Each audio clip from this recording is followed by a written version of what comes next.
አንድ አምላክ በሚሆን በአብ በወልድ በመንፈስ ቅዱስ ኅዳር 16 በዚች ቀን የከበረና የተመሰገነ የገዳማዊ አቡነ አፍር ከምስክር ከተማ ውጭ የተሰራች ቤተክርስቲያን የከበረችበት ነው። ለእግዚአብሔር ምስጋና ይሁን፣ በረከቱ ከኛ ጋር ትኖር ለዘላለሙ አሜን።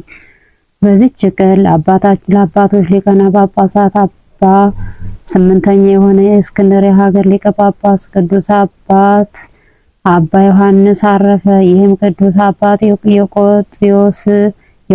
የቆጵሮስ ሀገር ውስጥ ሰው ነው። እጅግም ባለጸጋ ነው።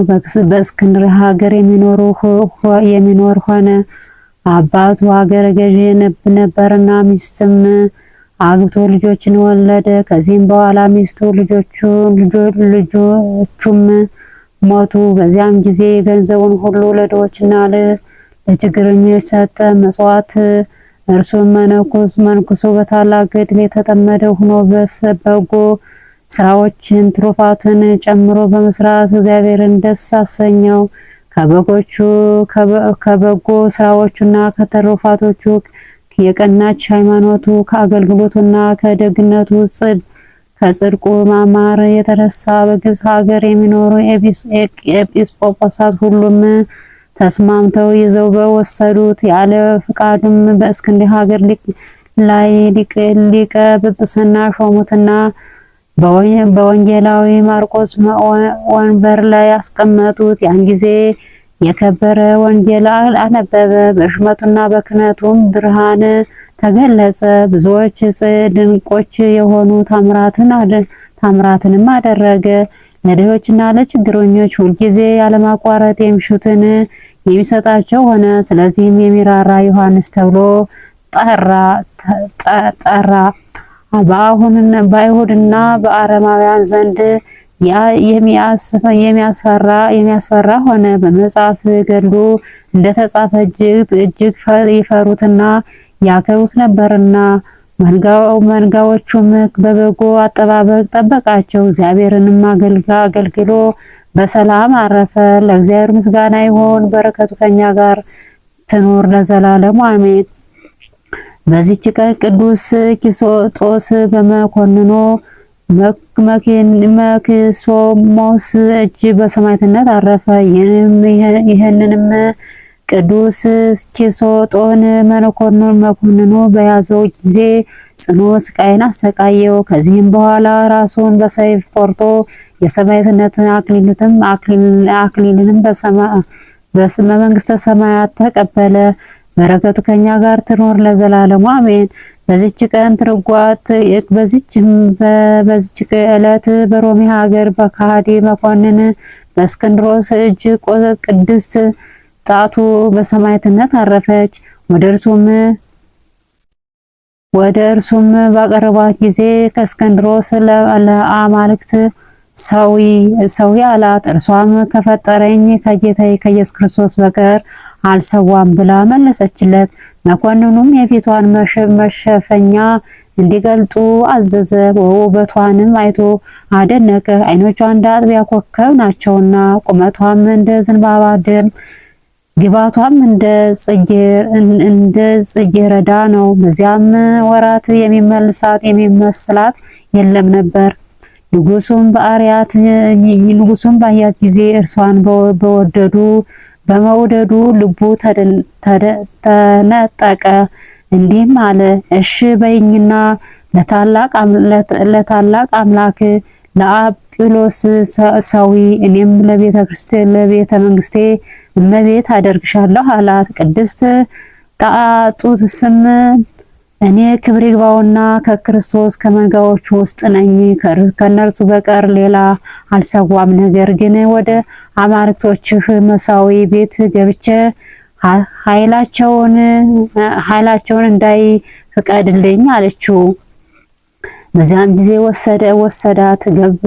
በገባችም ጊዜ ጣዖቶቹ የጠፉ ዘንድ ክብር ይግባውና የኃይል ባለቤት ወደሆነ ጌታችን ኢየሱስ ክርስቶስ ጸለየች። ወዲያውኑ ንውጽውጽታ ሆኖ ጣዖታቱ ከመቀመጫቸው ወድቀው ተሰባብረው ታላቁ አምላካቸው አጵሎንም ቁልቁል ወድቆ ተቀመጠ። ከጣዖቱ አገልጋዮቹ ብዙዎች ሞቱ። በአጵሎን ላይ አድሮ የሚኖር እርኩስ መንፈስ እንዲህ ብሎ ጮኸ፣ ጣዖስ ሆይ እኔ ካንቺ ምን አለኝ? አንቺስ ከኔ ጋር ምን አለሽ? እነሆ ማደሪያዬን ቀጠቀጥሽ፣ ከእርሱ አውጥተሽኛልና። ንጉሥም ይህንን አይቶ ተቆጣ። በግንባሯ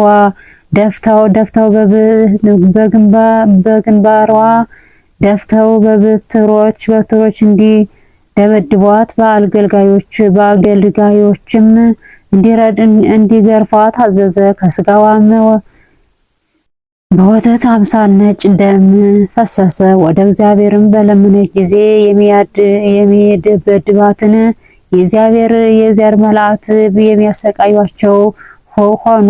ቅድስት ጣጡስን ግን ስቃያቸው የማይነካ ሆነ። ሁለተኛም ለተራበ አንበሳ እንዲሰጧት ንጉሡን አዘዘ። አንበሳውም በደረሰ ጊዜ በፊቷ ሰገደ፣ የእግሮቿንም ትቢያ ላሰ። ከሰማይ እኔ ካንቺ ጋር ነኝና ንጽሕት ጣጡስ ሆይ ደስ ይበልሽ የሚል ቃል መጣ።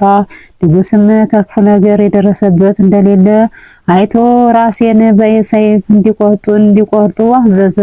ተጋድሎዋንም ፈጸመች። በሌሊትም የሮሜ ጳጳስ መጥቶ በከበሩ ልብሶች ገነዛት። በወርቅና በብር ከተለበጠ የእብነ በረድ ሳጥን ውስጥ ጨመራትና ባማረ ቦታ አኖራት። ከስጋዋም ብዙዎች ታምራቶች ተገለጡ። ለእግዚአብሔር ምስጋና ይሁን፣ እኛንም በጸሎቷ ይማረን፣ በረከቷ ከኛ ጋር ትኖር ለዘላለሙ አሜን። በዚች ቀን የመነኮሱ አባ ዳንኤልና የንጉሥ አኖሬዎስ የዕረፍታቸው መታሰቢያ ነው። ይህ አባ ዳንኤል ታላቅ ገድለኛ ነው። እንጀራን አሳንም ቢሆን ማርንም ዘይትንም ቢሆን ከብቻው ቅጠል በቀር ሳይቀምስ 40 ዓመት ተኩል በአስቄጥስ ገዳም ኖረ። ከብዙ ዘመን በኋላ የመመካት ሀሳብ መጣበት። በልቡ እንደኔ ትምህርትን መቆምን የታገሰ በገዳም በውኑ አለን አለ። ሰውን የሚወዱ እግዚአብሔር ብርሃናዊ መልአኩን ላከለት። መልአኩም ዳንኤል ሆይ በጎ ያልሆነ እንዲህ ያለ ትምክህትን ለምን ትመካለህ? ጌታችን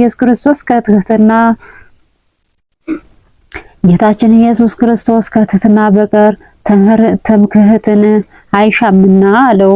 አባ ዳንኤል መኮንን ሆነ ጌታዬ ከኔ የሚሻ ካለ ንገረኝ፣ ወደ እርሱ ሂጄ አየው ዘንድ በመመካቴም ወደ ፈጣሪ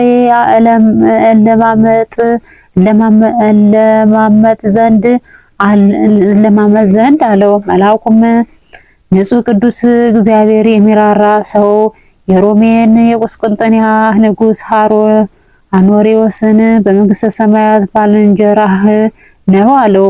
አባ ዳንኤልም በሰማ ጊዜ በምድር ላይ ተስፋ በራሱም ላይ አመድ ነስንሶ ክብር ይግባውና በአምላካዊ ጥበብ ወደ ሮሜ ሀገር ደርሶ እርሱን አኖሬዎስን ያሳየው ዘንድ ጌታችንን ለመነው።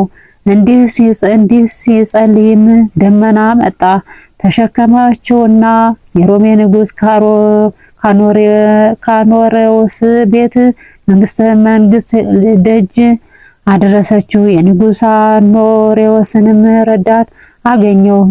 ረድኦ እጅ ነስቶ ከእርሱ ቡራኬ ተቀበለና አባቴ ወደዚህው መጣህ ጉዳይ ምንድነው? አለው። አባ ዳንኤልም ልጄ ሆይ የሚቻልህ ከሆነ ከሀገር መኳንንት ወደ አንዱ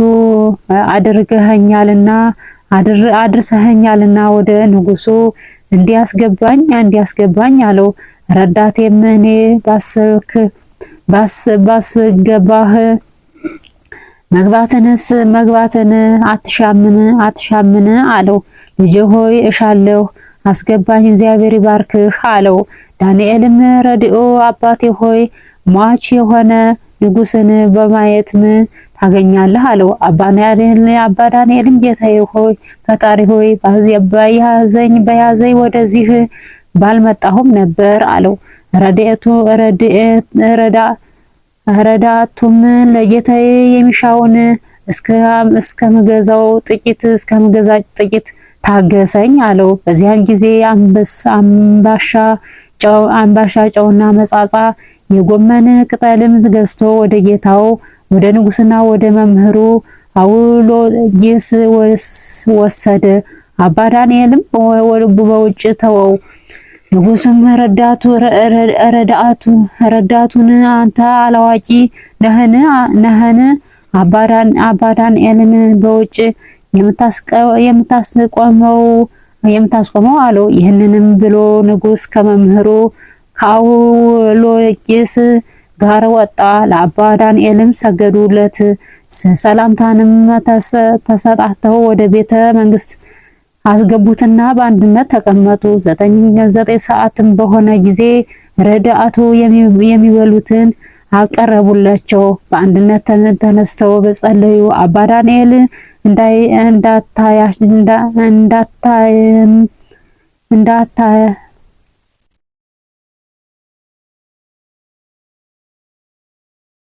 እንዳይታመም እንጀራ መብላትን ፈርቶ ጌቶቼ እንጀራ ባለመብላቴ በእኔ ላይ አታጉረምርሙ፣ እንዳልታመም ፈርቼ ነው እንጂ በትዕቢት አይደለም አላቸው። ቅጠልም ሰጡት። ማዕዳቸውንም ፈጽመው ጸሎትን ጸለዩ። ከዚህም በኋላ ንጉሥ አርዮስስ አባ ዳንኤል ስለ አመጣጡ መረመረው።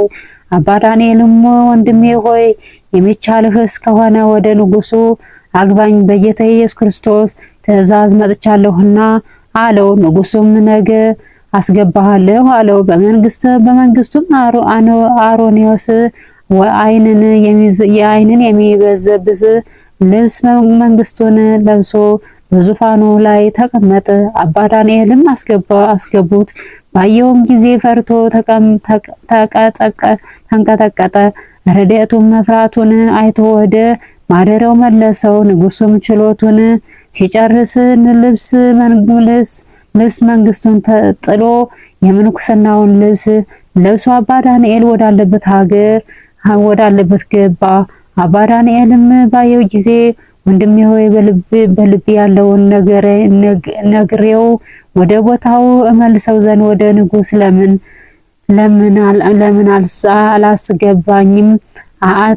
አላስገባኝም አለው። አኖሬዎስም አባቴ ሆይ አልገባህምን? ለዚች ምድር ንጉሥ ብለው የሰየሙኝ በኃላፊ ዙፋንም ላይ ተቀምጬ ያየኸኝ እኔ አኖሬዎስ ነኝ አለው። አባ ዳንኤል በሰማ ጊዜ ከእግሩ በታች ሰገደለት። አኗኗሩን ሁሉ ይነግረው ዘንድ ክብር ይግባውና በጌታችን ስም አማጸነው። ንጉሥ አኖሬዎስም በእጅ ስራው ደክሞ ከሚያገኘው በቀር ይህም ሌላ መታታት ነው። ሳይበላ ሳይለብስ 40 ዓመት እንደሆነው የሚተርፈውንም ለድሆች እንደሚሰጥ ምግቡንም በእንጀራና ጨው ቅጠል መጻጻ እንደሆነ የማንንም ገንዘብ ለመቀማት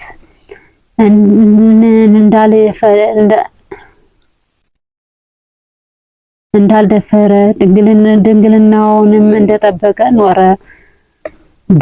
አባ ዳንኤልም ከእግሩ በታች ወድቆ በአንተ ላይ ስለተማጸንሁ ይቅር በለኝ አለው። ከዚያም በኋላ አባ ዳንኤል ፈጽሞ እያዘነ ወደ ቦታው ተመለሰ። ከሁለት ወሮችም በኋላ መምህሩ አውሎጊስን ተሰናብቶ አኖሬዎስ ከቤተ መንግስቱ ውስጥ ወጣ። እግዚአብሔርም መልአኩን ላከለትና ተሸክሞ ወደ አባ ዳንኤል አደረሰው። በተጋድሎም በመጠመድ ኖረ። ኑሮው ገድላቸውንም ፈጽመው በአንዲት ዕለት አረፉ። እንዲሁም አውሎጊስ እና ረዳቱ በዚያች ዕለት በአንድነት አረፉ። ለእግዚአብሔር ምስጋና ይሁን። እኛንም በዚህ ቅዱሳን ጸሎት ይማረን። በረከታቸው ከእኛ ጋር ትኖር ለዘላለሙ አሜን።